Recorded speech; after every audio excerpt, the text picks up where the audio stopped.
2004 දෙසැම්බර් 26 ඇති වුණු සුනාමි ඛේදවාචකයෙන් අනතුරුව අපේ කළුතර ප්‍රදේශයේ වෙරළබඩ පරිසරයට සිද්ධ වුණු දැවැන්ත පාරිසරික හානිය නැවත වතාවක් ඇති නොවන්නට වග බලා ගැනීමේ අටියෙන් අප විසින් මේ වෙරළ සංරක්ෂණ ව්‍යාපෘතිය ආරම්භ කළා. මෙම කළුතර වෙරළ සංරක්ෂණ ආදර්ශ ව්‍යාපෘතිය හරහා අප බලාපොරොත්තු වුණේ වෙරළබඩ පරිසරය නැවත මීට අවුරුදු ගණනාවකට මීට දශක ගණනාවකට පෙර තිබුණු පරිදි වෙරළබඩ ලඳු කැලෑ සහිත වෙරළබඩ ශාකදර්ශ වලින් ගැවසීගත් වෙරළ පරිසරය නැවත ස්ථාපිත කරන්නේ කොහොමද?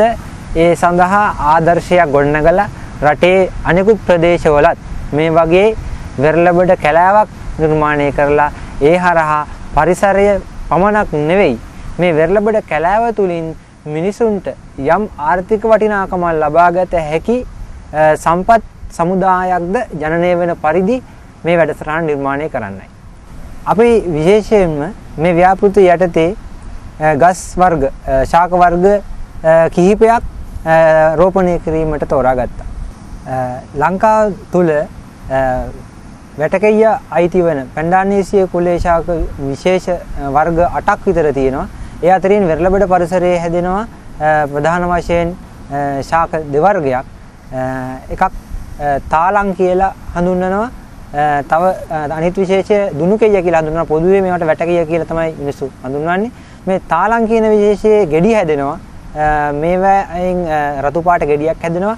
මේකේ මල් පාවිච්චි කරනවා පූජා කරන්න. කළුතර ප්‍රදේශයේ නම් කළුතර බෝධිය ළඟ එක මලක් රුපියල් 100ක් විතර මිලක් වෙනවා.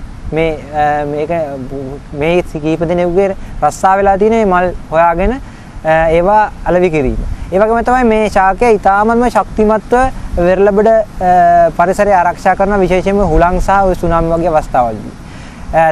දුනුකෙය කියන විශේෂය වැදගත් වෙන්නේ හස්ත කර්මාන්ත සඳහා. අපි ඊට අමතරව කොට්ටම්බා, මූදිල්ලා, තල් කියන විශේෂවලට අවස්ථාව ලබා දුන්නා.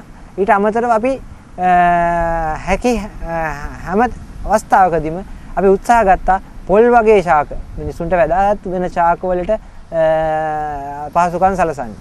අපි තවත් හොයාගත් දෙයක් තමයි මූදිල්ලන් ගෙඩිය. ඒ කියන්නේ බීජයේ පොත්ත ලෙල්ල හොඳ ඉන්ධනයක් විදිහට පාවිච්චි කරන්න පුළුවන්. මේක අනාගතයේදී හොඳ විභවයක් තියෙනවා. ඉන්ධනයක් විදිහට භාවිතා කරන්න දුප්පත් මිනිසුන්ට. අපේ අනාගත බලාපොරොත්තුවක් තියෙනවා මේ කාර්යය යම් ප්‍රමාණයකින් සාර්ථකත්වයට දක්වන පස්සේ වෙරළබඩ පරිසරයේ සකස් කර හදන්න පුළුවන් විවිධ කෘෂිකාර්මික භෝග වර්ග පිළිබඳව අත්හදා බැලීමක් කරන්න.